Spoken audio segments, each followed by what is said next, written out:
In this video, you'll learn how to turn off Google Assistant on your Pixel 7.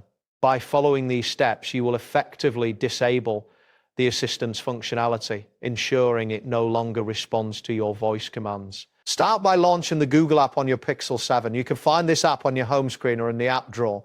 Once the app is open, look for your profile icon, which is typically located in the upper right corner of the screen. Tap on this icon to access a menu with various options. Next, navigate to the settings option in the menu that appears. This will take you to a new screen where you will see several settings categories. From this list, select Google Assistant. This section contains all configurations related to Assistant features and is essential for properly disabling the Assistant. Before proceeding, ensure that you are signed into your Google account. This is necessary to access the settings for Google Assistant.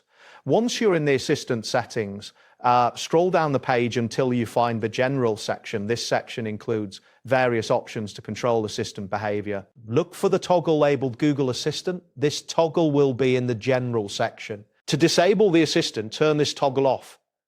After you do this, a prompt may appear on the screen asking you to confirm your choice. Make sure to confirm any prompts that appear. Disabling this feature will stop the Assistant from responding to voice commands and can help reduce interruptions while saving battery life. After turning off Google Assistant, it is important to verify that it has been successfully deactivated.